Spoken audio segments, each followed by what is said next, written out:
Ini Huo Yuhao tiba-tiba menyadari bahwa dia telah mengabaikan masalah penting. Xuan Ziwen melanjutkan dengan mengatakan, kedua, izinkan saya bertanya kepada Anda.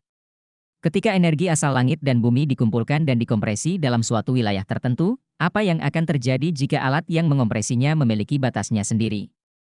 Ini Huo Yuhao mulai berkeringat. Xuan Ziwen tertawa dingin. Itu akan meledak. Bahkan kamu akan hancur berantakan.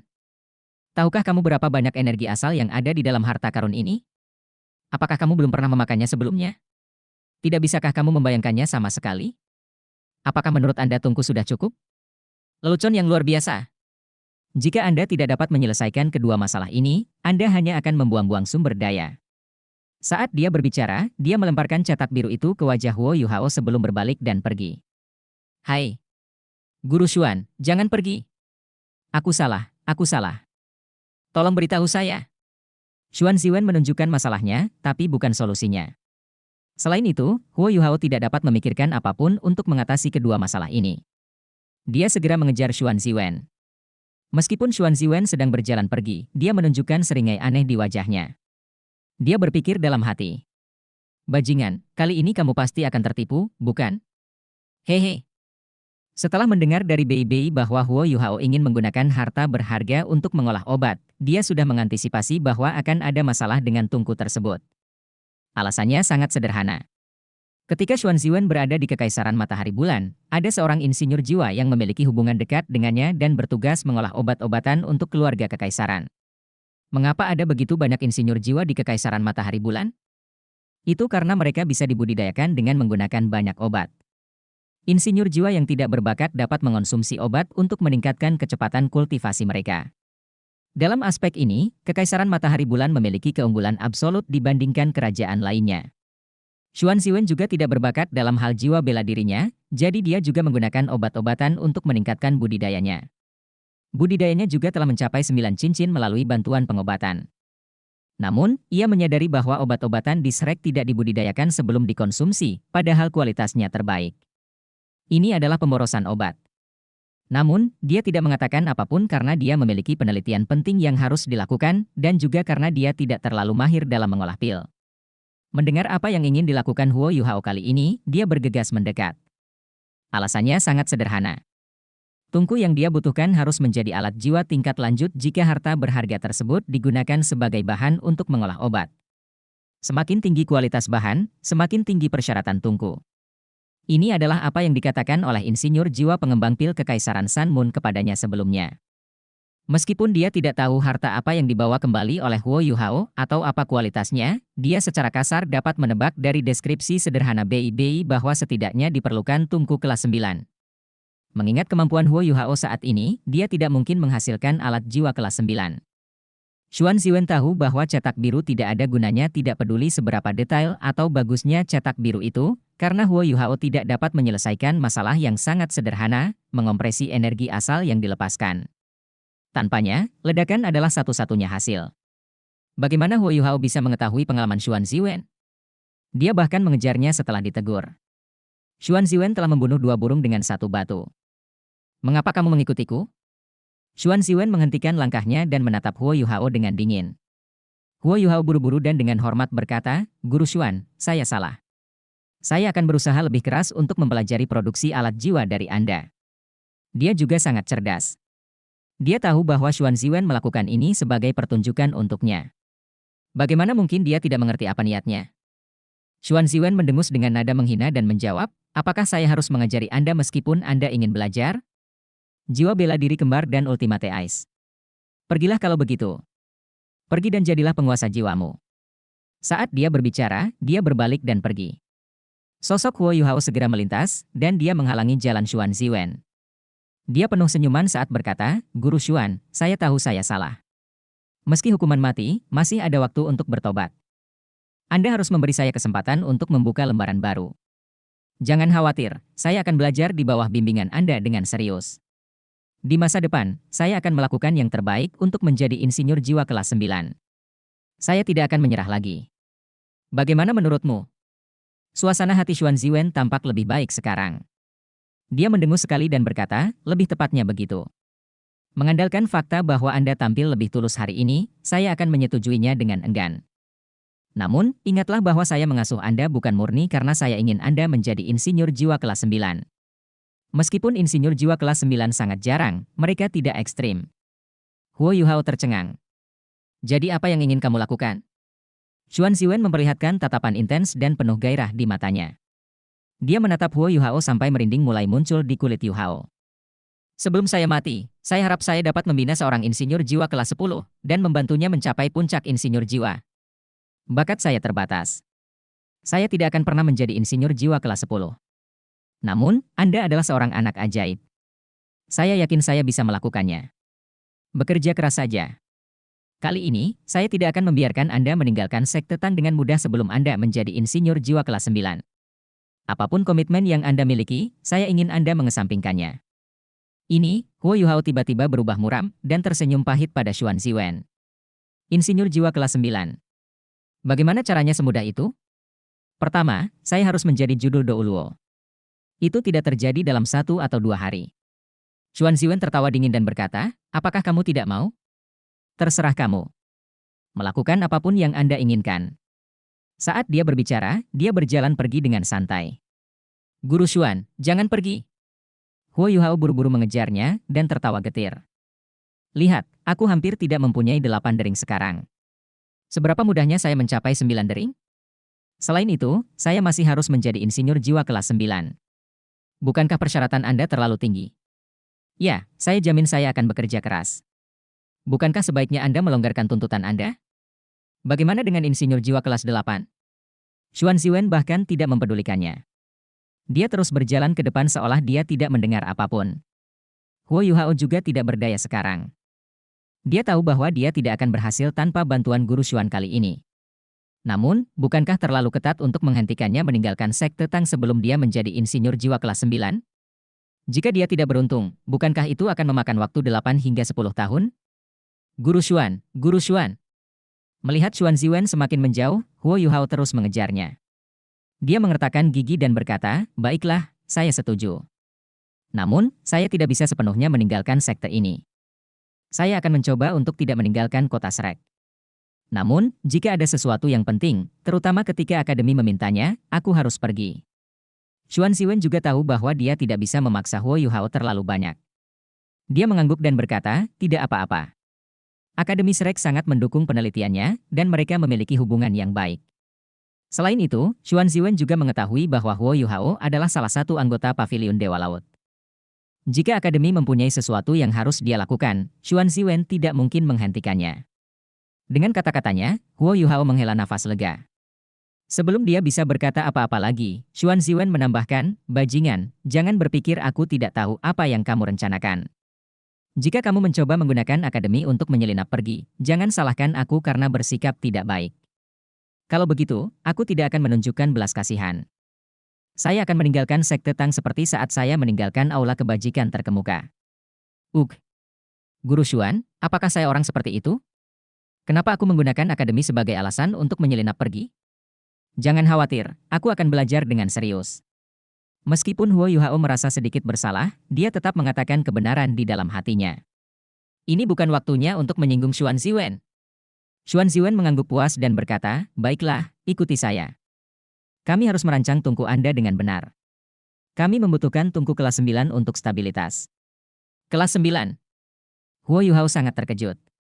Xuan Ziwen tertawa dingin dan berkata, apakah menurutmu memurnikan harta begitu mudah? Tanpa tungku kelas 9, Anda tidak akan bisa menahan aura barang bagus tersebut. Anda tidak hanya harus menyegelnya, Anda juga harus mengompresnya. Semua detail harus dipertimbangkan. Anda tidak punya ruang untuk kegagalan. Apakah Anda benar-benar berpikir Anda sedang melakukan eksperimen?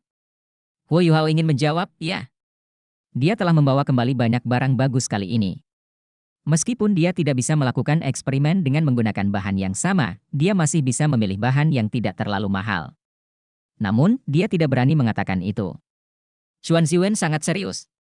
Sebaliknya, dia dengan rendah hati bertanya, Guru Xuan, apa yang harus kita lakukan? Xuan Ziwen berkata sambil berjalan, kami akan menyempurnakan cetak birunya selama beberapa tahun ke depan. Saya mempunyai seorang teman yang merupakan ahli budidaya pil, saya mendengar dia menjelaskan cara mengolah pil sebelumnya. Namun, dia tidak membuat tungku kelas 9 saat itu, dia hanya memikirkannya. Anda harus ikut serta dalam desain. Meskipun kultivasi dan pengalaman Anda kurang, kekuatan spiritual Anda cukup kuat. Seharusnya tidak menjadi masalah bagi Anda untuk melihat beberapa cetak biru yang rumit. Anda akan menjadi asisten saya saat saya membuat tungku. Ya. Melihat ekspresi serius di wajah Xuan Ziwen, Huo Yuhao tersentuh. Dia tahu bahwa sangat berharga bisa menemani insinyur jiwa kelas 9 dalam usahanya membuat alat jiwa kelas 9. Xuan Ziwen wajib menasihatinya selama proses tersebut. Pengalaman seperti itu akan bermanfaat baginya dalam upayanya menjadi insinyur jiwa kelas 9. Huo Yuhao mengikuti Xuan Ziwen ke laboratoriumnya.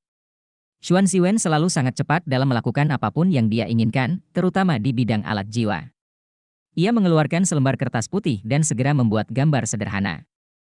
Untuk menghasilkan alat jiwa yang kompleks, hal pertama yang harus dilakukan adalah membuat daftar persyaratannya.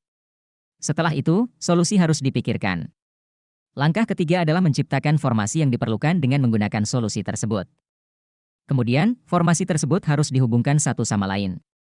Selama proses keterkaitan ini, penting untuk menyederhanakan berbagai hal tanpa mengurangi kegunaannya.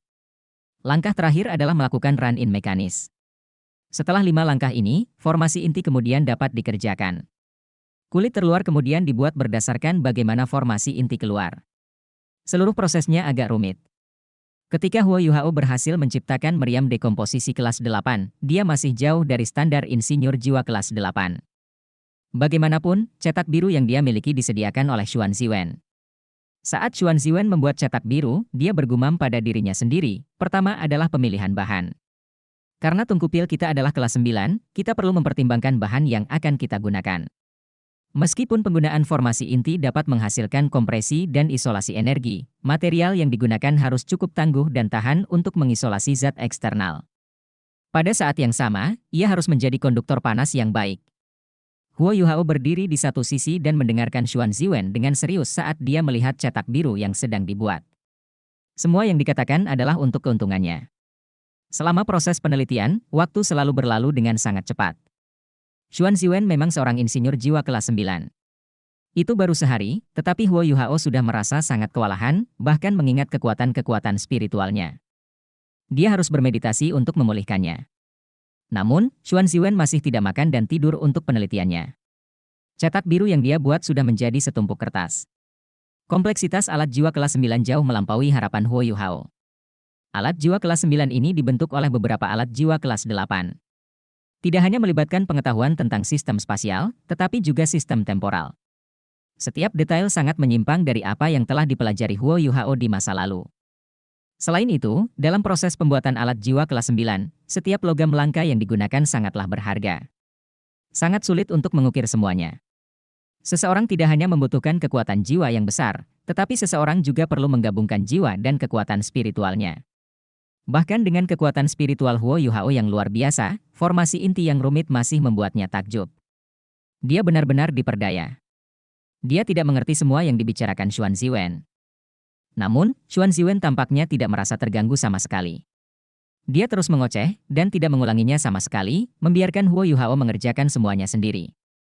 Dia hanya menanyakan pertanyaan kepada Huo Yuhao sesekali. Jika dia melakukannya dengan benar, mereka akan melanjutkan. Jika dia salah, dia akan ditegur. Dalam sekejap mata, 3 hari berlalu. Sebuah prototipe telah dibuat. Xuan Ziwen sudah berada pada langkah keempat dari cetak biru, penyederhanaan dan kombinasi formasi yang diperlukan. Kombinasi ini bukan hanya bertujuan untuk menghasilkan formasi inti. Sebaliknya, melalui penyederhanaan, mereka berharap pembentukan inti juga bisa disederhanakan. Hal ini akan mempermudah pembuatannya. Tentu saja, ini hanya pernyataan relatif. Alat jiwa kelas 9 masih membutuhkan banyak upaya untuk menempanya. Cangkang stasioner kelas 9 bahkan lebih sulit lagi. Hal ini dikarenakan formasi inti cangkang stasioner kelas 9 memerlukan desain yang sangat detail dan ekstrim, selain kerumitannya, sehingga dapat menghasilkan kekuatan yang paling besar ketika meledak. Akibatnya bisa meledak kapan saja selama proses produksi. Yuhao. Sebuah suara lembut terdengar dari luar. Huo Yuhao berbalik dan melihat Hichaito melambai padanya. Huo Yuhao melihat ke arah Xuan Ziwen, yang memberi isyarat bahwa dia bisa pergi. Pandangannya terpaku pada cetak birunya dari awal hingga akhir. Huo Yuhao berjalan di depan Hichaito. Dia merendahkan suaranya, senior kedua, ada apa? Hichaito merendahkan suaranya. Aku datang ke sini untuk mencarimu. Anda dan Guru Xuan sudah berada di sini selama 3 hari. Saatnya istirahat ketika waktunya istirahat. Anda juga harus mengingatkannya. Inilah yang dikatakan senior tertua kepadaku. Hal lain, jangan lupa kamu harus melakukan perjalanan ke Akademi Lusa. Kakak perempuan tertua mengirim seseorang untuk mengingatkanmu hari ini. Oh, oh. Huo Yuhao mengenang sekarang. Dia telah menyetujui permintaan Sang Lexuan untuk bergabung dengan Fated Blind Date. Pada saat yang sama, ia perlu mendapatkan sertifikat kelulusannya. Dia memukul keningnya dan menjawab, syukurlah kamu mengingatkanku. Kalau tidak, aku pasti sudah lupa. Terima kasih, senior kedua. Hichaito tersenyum dan berkata, kita bersaudara. Anda tidak perlu berterima kasih kepada saya. Apa yang Anda dan Guru Xuan teliti? Tungku pil, jawab Huo Yuhao. Meskipun BIBI tidak mengizinkannya berbicara tentang budidaya pil, tidak masalah jika menyebutkan tungku pil. Hichaito penasaran. Tungku pil. Untuk tujuan apa? Untuk mengolah pil, jawab Huo Yuhao, Guru Xuan ingin membuat tungku pil tingkat lanjut. Ini agar pil dapat diolah untuk dikonsumsi oleh para murid sekte, yang akan mempercepat kecepatan kultivasi mereka. Mata Hichaito berbinar dan dia berkomentar, bagus sekali. Saya cemas setelah melihat semua kultivasi Anda meningkat secara signifikan. Sejak dia menjadi Soul Sage, Hichaito merasa kecepatan kultivasinya tertinggal. Bukan karena dia tidak bekerja cukup keras, itu karena jiwa bela dirinya. Hichaito adalah master jiwa tipe makanan. Lebih sulit bagi master jiwa tipe makanan untuk berkultivasi pada tahap akhir kultivasinya, dan jauh lebih sulit bagi master jiwa tipe makanan untuk meningkatkan kekuatan jiwanya dibandingkan dengan master jiwa biasa. Namun, dengan obat yang tepat, hal itu akan jauh lebih mudah. Mengenai hal ini, Hichaito selalu sangat menerima.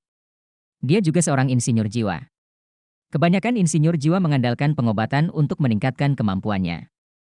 Akan sangat bagus baginya untuk memiliki obat-obatan untuk dikonsumsi. Jika budidayanya tidak cukup tinggi, itu akan mempengaruhi kemampuannya untuk menjadi insinyur jiwa kelas 8 atau 9. Huo Yuhao tersenyum dan berkata, jangan cemas. Saat tungku pil selesai, kita bisa mencobanya. Hichaito mengangguk dan berkata, saya akan kembali dulu. Beberapa tahun terakhir ini sungguh melelahkan. Namun, saya masih merasakan pencapaian ketika melihat alat jiwa diciptakan. Belajar dengan baik dari Guru Xuan. Junior kecil, kamu jauh lebih berbakat dariku. Kamu harus melakukan yang terbaik. Tentu saja. Huo Yuhao mengakui. Hichaito pergi dan Huo Yuhao kembali ke sisi Xuan Ziwen. Dia terus menganalisis cetak biru tersebut bersama gurunya. Selama beberapa hari terakhir ini, Xuan Ziwen cukup puas dengan Huo Yuhao. Huo Yuhao tidak meninggalkan sisinya selama 3 hari terakhir. Terlebih lagi, dia sebenarnya sangat senang di dalam hati, meskipun dia sering memarahi Huo Yuhao. Huo Yuhao sangat cerdas, bahkan lebih pintar dari sebelumnya. Mengenai uraiannya, ia selalu bisa menarik kesimpulan tentang kasus lain. Kadang-kadang, dia bahkan memberikan saran yang membuat gurunya tercengang. Xuan Ziwen cukup senang memiliki murid yang pintar. Namun, dia selalu bertindak galak untuk mencegahnya menjadi terlalu percaya diri. Bakat harus sedikit dikendalikan agar mereka tidak menjadi sombong. Huo Yuhao memang jauh lebih pintar dari sebelumnya. Alasannya sangat sederhana, pengorbanan Wang Qiuer. Wang Qiuer telah memberinya tengkorak takdir. Hal ini tidak hanya meningkatkan kekuatan spiritual Huo Yuhao, tetapi juga meningkatkan kecerdasannya secara signifikan, meskipun Huo Yuhao pun tidak yakin bagaimana hal itu bisa terjadi. Faktanya, jika bukan karena kecerdasannya yang meningkat pesat, budidayanya tidak akan tumbuh secepat itu, bahkan jika dia mengonsumsi zat paling langka dan menyatu dengan energi kehidupan dalam jumlah besar. Dalam sekejap mata, 1 hari lagi berlalu. Sangat mudah bagi seseorang untuk melupakan tidur dan makan ketika sedang mendalami penelitian. Hanya ketika Hichaito datang menemui Huo Yuhao lagi, dia ingat dia perlu melakukan perjalanan ke akademi. Xuan Ziwen tidak menghentikannya. Bagaimanapun, dia harus mengambil sertifikat kelulusannya. Mereka sudah berada pada tahap terakhir dari cetak biru mereka. Mengingat kemampuan Huo Yuhao saat ini, dia tidak akan mampu memahami tahap ini. Itu adalah titik di mana tidak ada kesalahan yang boleh dibiarkan. Jika terjadi sesuatu, semua bahan berharga akan terbuang percuma. Setelah keluar dari laboratorium Xuan Ziwen, Huo Yuhao menarik napas dalam-dalam. Perasaan nyaman yang belum pernah terjadi sebelumnya merasakan aliran udara segar ke paru-parunya. Senior kedua, aku pergi dulu.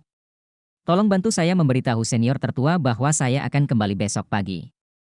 Di luar cerah, tapi Huo Yuhao telah berada di laboratorium selama beberapa hari. Dia tidak melacak waktu sama sekali. Hichaito menghentikannya dan bertanya, "Junior kecil, apakah kamu berencana pergi begitu saja?" Huo Yuhao menjawab, "Tentu saja. Apalagi yang ada?"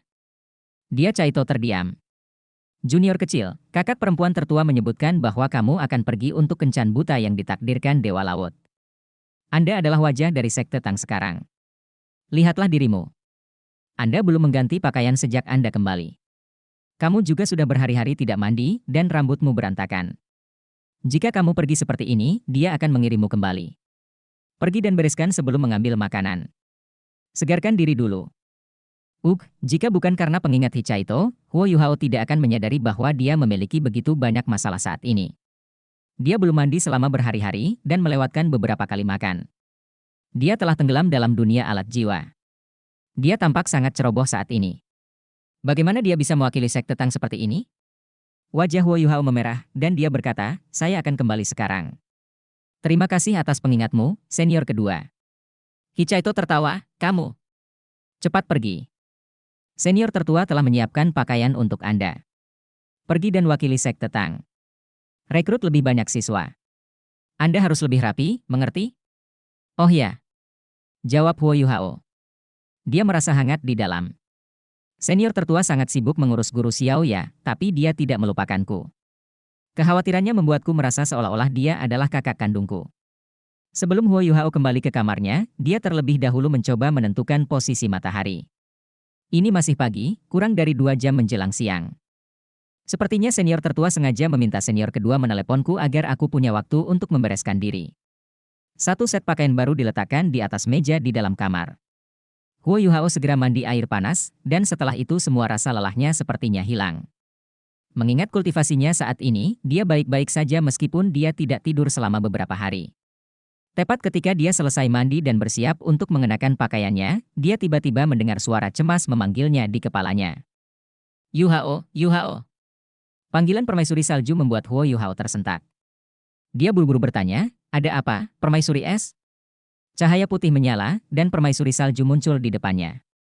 Dia tampak sangat cemas. "Di mana bayi kecil?"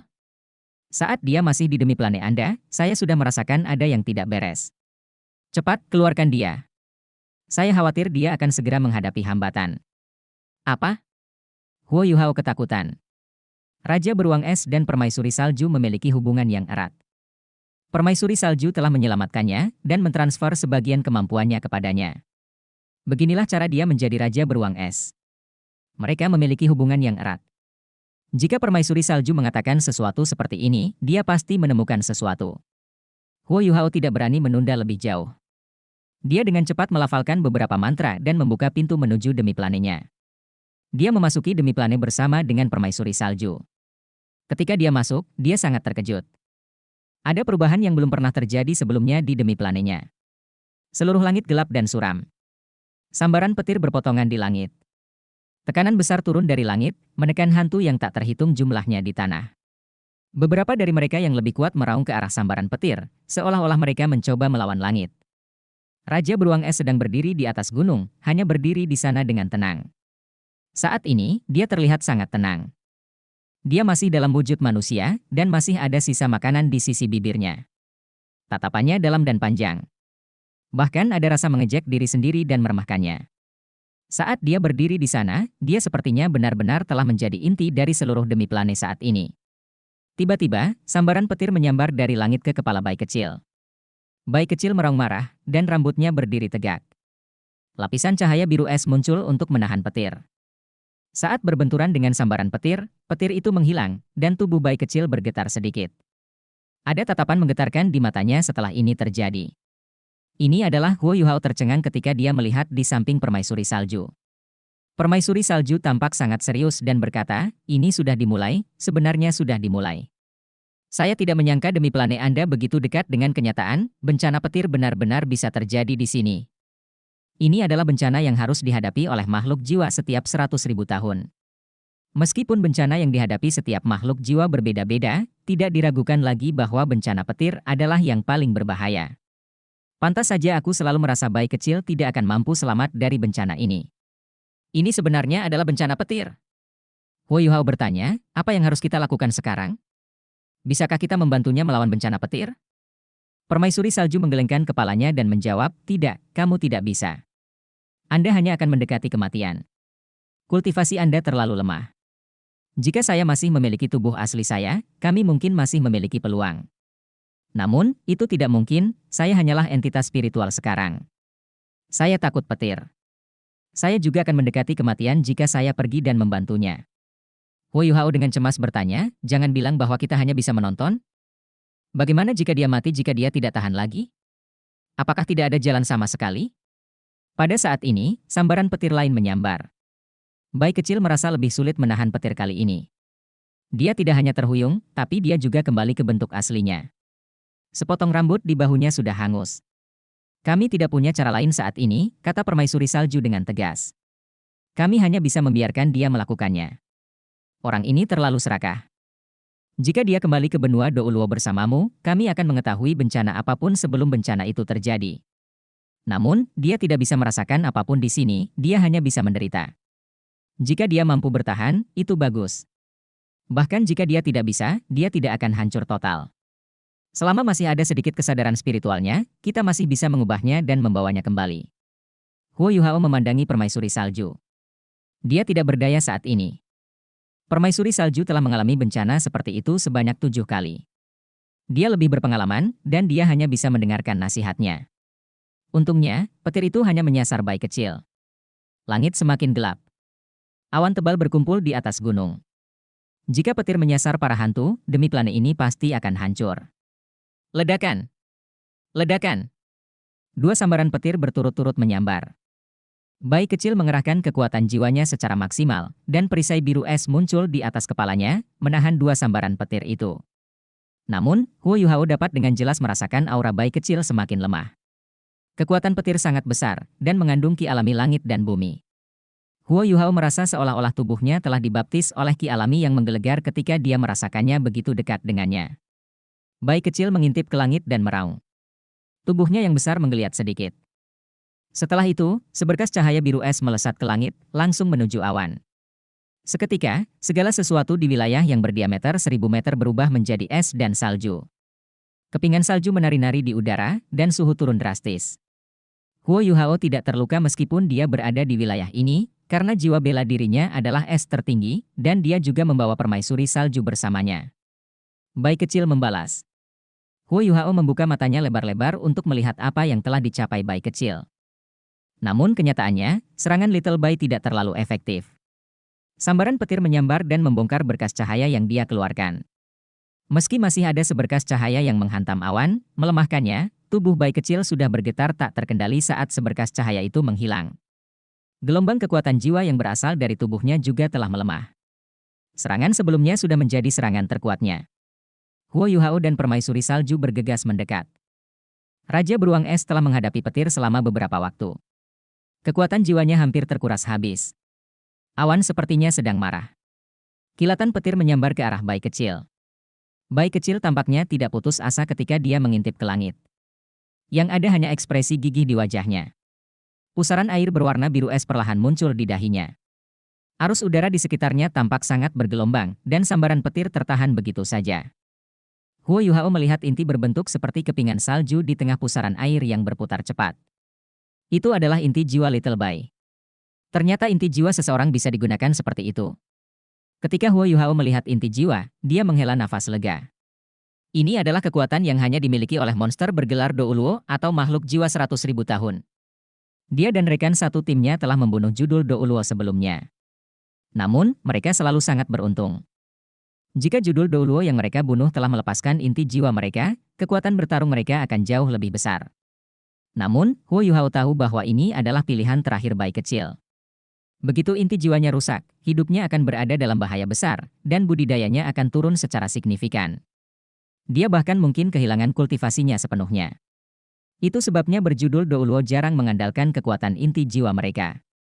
Bagi Huo Yuhao, mengamati pertarungan ini adalah cara yang baik untuk mengumpulkan pengalaman. Menyaksikan secara pribadi makhluk jiwa mengatasi bencana sangat jarang terjadi di kalangan penguasa jiwa manusia. Bum, bum, bum, bum. Sambaran petir terus berjatuhan. Inti jiwa Little Bai pada awalnya masih mampu melawannya. Namun, auranya secara bertahap mulai melemah, dan inti jiwanya mulai bergetar tidak stabil. Mengingat kondisinya, kekuatan inti jiwanya tidak dapat lagi melindungi tubuhnya sepenuhnya. Bercak hitam mulai terlihat di tubuhnya. Dia juga terpaksa duduk di tanah karena sambaran petir. Pandangannya juga menjadi semakin redup. Ledakan! Namun bola petir lainnya menyambar. Bai kecil terlempar ke udara saat ledakan bergema di demi plane. Arus udara yang mengelilingi inti jiwanya langsung menghilang, meninggalkan inti jiwanya terbuka. Bai kecil! Huo Yuhao berteriak. Dia berlari ke depan tanpa ragu-ragu. Yuhao, jangan pergi! Permaisuri salju tidak menyangka Huo Yuhao akan secepat itu. Dia sudah terlambat sebelum dia bisa menghentikannya. Huo Yuhao langsung berteleportasi ke atas Little Bai. Dia menirukan gerakan mengangkat, dan kekuatan jiwa es tertinggi miliknya dilepaskan dari tubuhnya. Sambaran petir berbentuk bola terbentuk di langit dan jatuh ke arah Bai kecil. Huo Yuhao menempatkan dirinya di antara bola petir dan Bai kecil. Ada tatapan tegas di matanya. Dia tahu bahwa apa yang dia lakukan berbahaya. Namun, jika dia tidak melakukan ini, dia tidak akan bisa memaafkan dirinya sendiri. Dia tidak bisa melupakan bagaimana Bai kecil menemaninya dan memanggilnya kakek. Tanpa Little Bai, dia tidak akan mampu menembus kota Heaven Dou. Tanpa Little Bai, dia tidak akan mampu melawan Juzi, atau menyelinap ke markas Kekaisaran Matahari Bulan. Bai kecil telah bersamanya selama ini, diam-diam berkontribusi pada perjuangannya. Selain makan, dia tidak meminta apapun. Setiap kali dia mengambil tindakan, dia memberikan segalanya. Dia bahkan terluka. Meskipun Huo Yuhao tidak mengungkapkan rasa terima kasihnya, dia mengetahui semua ini di dalam hatinya. Raja Beruang Es sangat polos. Dia tampak sangat bodoh, namun sangat bertekad. Meskipun dia tahu bahwa permaisuri salju telah kehilangan tubuh aslinya, dia tetap mendengarkannya, justru karena dia telah menyelamatkan dan membesarkannya. Dia memperlakukan permaisuri salju seperti ibunya, dan memperlakukan Huo Yuhao sebagai kakeknya. Jika Raja Beruang Es berada dalam situasi hidup atau mati dan Huo Yuhao hanya berdiri di satu sisi menonton, bagaimana dia bisa cocok menjadi mitra Raja Beruang Es? Inilah sebabnya Huo Yuhao tidak ragu sama sekali. Baginya, harga apapun yang harus dia bayar tidak ada apa-apanya dibandingkan dengan perasaan jernih di hatinya. Dia bersedia mengambil risiko demi Bai kecil. Namun, dia tidak sepenuhnya tidak rasional.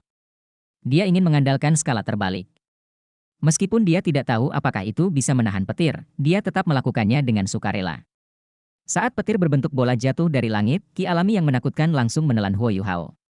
Permaisuri salju ingin bergegas mendekat, namun terlempar oleh ki alami yang sangat besar.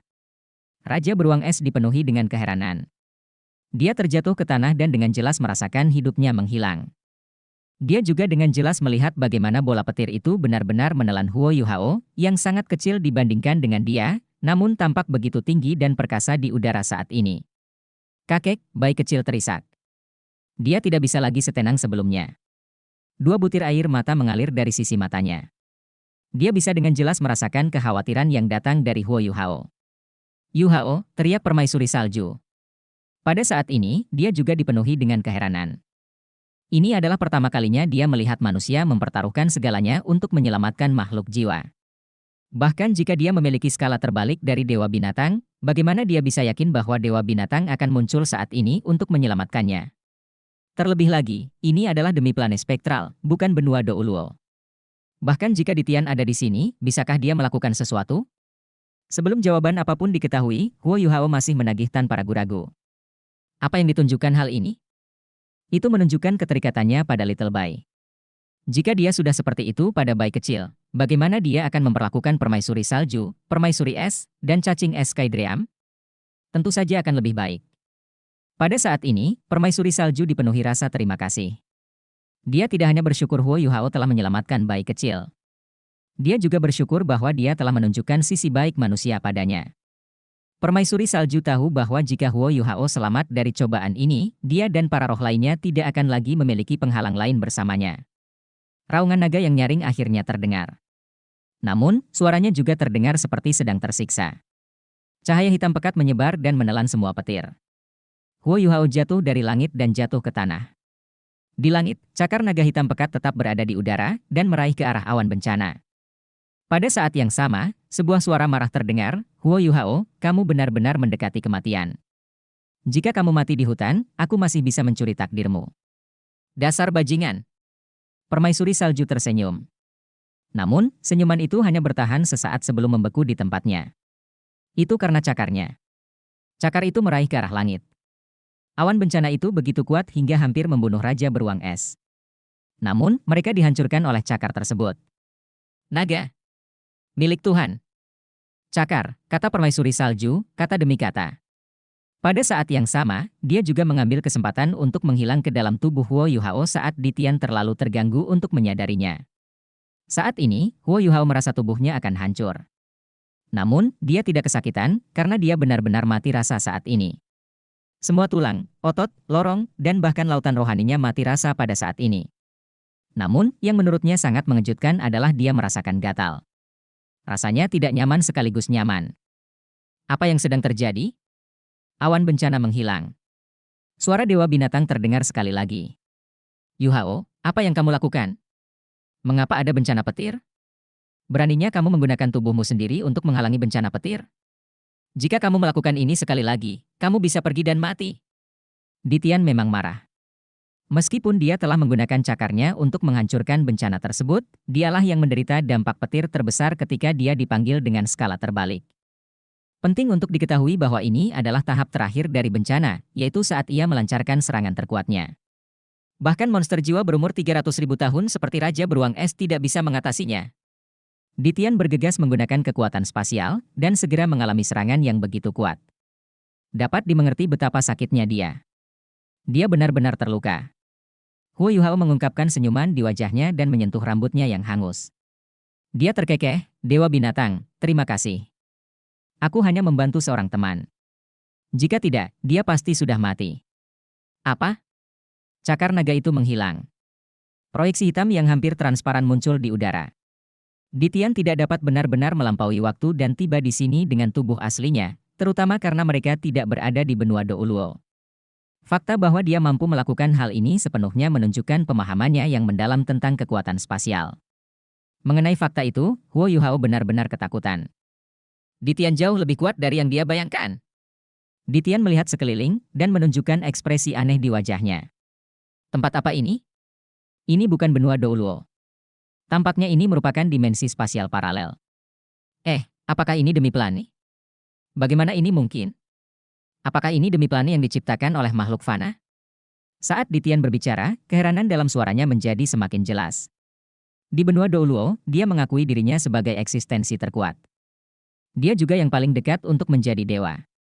Indranya jauh lebih tajam daripada Ultimate Douluo atau Savage Beast lainnya. Karena kepekaannya, terutama terhadap kekuatan spasial, dia mampu menjadi yang terkuat dari 10 binatang buas besar di benua Douluo. Meski begitu, dia tidak sepenuhnya percaya diri dalam menciptakan demi plane seperti itu. Ini bukanlah pesawat yang lengkap, karena dia tidak bisa merasakan ekologi yang lengkap di pesawat ini. Tidak ada aura para dewa di demi plane ini juga. Ini juga berarti bahwa itu pasti merupakan pekerjaan makhluk fana. Jika demikian, seberapa kuat orang yang menciptakan pesawat ini? Setidaknya, Dewa Binatang lebih rendah darinya. Sepertinya ada seseorang yang lebih kuat darinya, seseorang yang berada di antara dewa dan dia yang ada. Baginya, ini bukanlah pukulan besar. Sebaliknya, ini adalah penemuan yang menarik. Sudah lama sejak Ditian memiliki motivasi untuk berkultivasi. Itu karena dia jelas tahu bahwa dia tidak mungkin menjadi dewa, bahkan jika dia bekerja lebih keras. Dia hanya bisa mempertahankan kondisinya saat ini. Namun, setelah menyaksikan keberadaan demi plane seperti itu, bagaimana mungkin dia tidak senang? Jika kemampuannya bisa meningkat sedemikian rupa sehingga dia bisa menciptakan demi plane seperti itu, akankah dia mampu bertahan dari bencana berikutnya dan mungkin hidup selama 100.000 tahun lagi? Setelah menyadari semua ini, Ditian tiba-tiba menjadi sangat termotivasi. Kemarahan yang dia miliki terhadap Huo Yuhao sebelumnya juga sebagian besar hilang. Ketika dia mengalihkan perhatiannya ke Huo Yuhao lagi, dia secara alami memperhatikan Raja Beruang Es. Binatang buas tipe S dengan budidaya 300.000 tahun. Apakah Anda dari Extreme North? Dewa Binatang sedikit bingung ketika dia melihat ke arah Raja Beruang Es. Raja Beruang Es tidak mengeluarkan suara apapun. Saat ini, dia hanya melihat Huo Yuhao. Ada tatapan kedekatan di matanya, seolah sedang menatap ayah atau saudaranya sendiri. Dewa Binatang itu sangat kuat. Dia tahu dari sorot mata Raja Beruang Es bahwa Huo Yuhao telah menolak serangan atas namanya. Keheranan yang dialami permaisuri salju sebelumnya juga datang padanya. Meskipun Raja Beruang Es tidak berasal dari hutan bintang besar Dou, dia juga merupakan makhluk jiwa.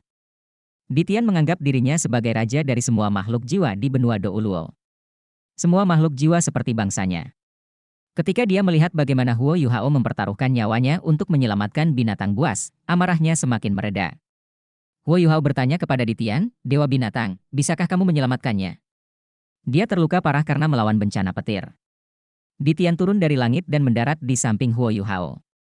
Dia hanya melirik Raja Beruang Es sekilas sebelum berkata, aku tidak bisa menyelamatkannya. Asal-usulnya rusak parah karena melawan bencana petir, dan inti jiwanya juga telah retak. Satu-satunya cara untuk menyelamatkannya sekarang adalah menjadikannya rohmu. Bagaimana kekuatan jiwamu mencapai peringkat 80 begitu cepat? Meskipun skala kebalikan Ditian ada di tubuh Huo Yuhao, dia hanya bisa merasakan apa yang terjadi setiap kali Huo Yuhao merasakan aura di alam dewa, atau ketika dia dalam bahaya. Dia tidak bisa memantau Huo Yuhao sepanjang waktu. Saat ini, dia terkejut saat menyadari bahwa Huo Yuhao sudah berada di peringkat 80. Kultivasi orang ini meningkat terlalu cepat. Apakah benar-benar tidak mungkin? Huo Yuhao bertanya dengan cemas, Anda telah mengatasi 8 bencana. Kamu sangat berpengalaman. Ayo, selamatkan dia. Ditian mendengus dan berkata, mengingat statusku saat ini, mengapa aku harus berbohong padamu? Jika saya tidak bisa menyelamatkannya, saya tidak bisa. Bukankah kamu peringkat 80 sekarang? Cepat, menyatu dengannya. Kalau tidak, semuanya akan terlambat. Karena kamu menyelamatkannya, aku yakin dia bersedia menjadi rohmu. Setelah mendengar kata-kata Ditian, bayi kecil sudah mengangguk berulang kali bahkan sebelum Huo Yuhao membuka mulutnya. Tidak hanya ada ekspresi kegembiraan di matanya, tapi bahkan ada keinginan yang besar. Huo Yuhao tahu bahwa tidak ada jalan lain. Jika Ditian tidak bisa menyelamatkannya, bayi kecil tidak akan bisa hidup. Dia mengerutkan bibirnya, lalu mengangguk ke arah bayi kecil. Mata bayi kecil langsung bersinar. Seolah-olah dia mengalami gelombang energi sesaat sebelum dia meninggal. Dia dengan paksa berbalik dan membungkuk di depan Huo Yuhao. Ditian berkata, mulailah. Aku akan melindungimu. Setelah kamu menyatu dengannya, ada sesuatu yang penting yang ingin kutanyakan padamu. Terima kasih. Huo Yuhao tidak banyak bicara. Setelah dia mengungkapkan rasa terima kasihnya, dia segera mulai membacakan mantra untuk kontrak yang setara. Dalam hal menyatu dengan roh, Huo Yuhao memiliki pengalaman terhebat dari semua master jiwa. Dia adalah orang yang telah mendirikan profesi master transmisi roh dan master pagoda dari pagoda jiwa. Sebuah formasi secara bertahap muncul di bawah Huo Yuhao dan Raja Beruang Es. Huo Yuhao merasakan niat Raja Beruang Es dan perlahan melepaskan kekuatan spiritualnya, memanggilnya. Raja Beruang Es perlahan mengangkat salah satu kaki depannya dan mengulurkan jarinya ke Huo Yuhao. Jarinya terlalu tebal. Bahkan ketika Huo Yuhao meletakkan seluruh telapak tangannya di jari Raja Beruang Es, telapak tangannya bahkan tidak bisa menutupi ujung jarinya. Cahaya biru sedingin es yang lembut muncul dari tubuh Raja Beruang Es. Dia adalah binatang buas yang selamat dari 2 bencana. Setelah mengalami bencana petir ini, secara teknis dia adalah binatang buas yang telah melalui 3 bencana. Hanya saja dia tidak bisa bertahan lagi. Cahaya biru redup juga muncul di tubuh Huo Yuhao. Ketika dia melihat perubahan pada tubuh Huo Yuhao, Ditian berseru dengan lembut karena terkejut. Namun, dia tidak berkata apa-apa lagi. Cahaya biru sedingin es yang dilepaskan dari tubuh Little Bai berubah menjadi cincin yang menyelimuti Huo Yuhao. Huo Yuhao tertegun saat menyadari bahwa kekuatan asal Little Bai sepenuhnya sesuai dengan miliknya. Tidak ada penolakan sama sekali selama proses fusi. Dia juga tidak merasa kembung karena kekuatan asal Little Bai terlalu besar. Setelah dia menggabungkan kekuatan bayi kecil ke dalam tubuhnya, kekuatan itu dengan cepat menyatu dengan kekuatan jiwanya. Bahkan membantu menyerap manifold Mysterious Ice Essence dalam darahnya. Huo Yuhao berubah menjadi biru es. 7 cincin jiwa dari Ice Jade Empress Scorpion miliknya juga secara bertahap muncul. Merah, oranye, oranye, oranye, oranye, merah, dan merah. 7 cincin jiwa bersinar terang. Dalam pertarungan normal, Huo Yuhao tidak akan mengungkapkan warna cincin jiwanya, itu setara dengan memberitahu lawannya bahwa dia luar biasa. Namun, tidak ada yang bisa dia lakukan saat ini. Dia pasti tidak berani gegabah dan melakukan yang terbaik untuk fusi ini. Cincin jiwanya berada dalam bentuk dan warna aslinya. Murid Ditian sedikit menyusut. Dia kagum. Anak ini sungguh luar biasa. Tidak heran dia bisa menarik panggilan dari alam dewa. Saya harus mengawasinya lebih dekat. Tidak peduli apa, aku tidak bisa membiarkan dia membawa aura binatang dewa takdir ke alam dewa. Tubuh Raja Beruang Es perlahan runtuh, dan aura kehidupannya perlahan menghilang. Cincin jiwa merah baru dengan 3 pola emas perlahan muncul dari kakinya. Mulai saat ini, Huo Yuhao benar-benar menjadi jiwa Douluo. Dia sekarang adalah Soul Douluo bercincin 8. Bahkan Huo Yuhao tidak menyangka jiwa bela diri Ultimate Ice-nya menjadi yang pertama mencapai 8 cincin. Faktanya, semakin sulit untuk menambahkan cincin jiwa ke jiwa bela diri utamanya. Terlalu sulit untuk menemukan makhluk jiwa tipe spiritual. Lebih jauh lagi, seiring dengan bertambahnya jumlah roh, Huo Yuhao menjadi semakin tidak ingin membunuh monster jiwa untuk meningkatkan jumlah cincin jiwa yang dimilikinya.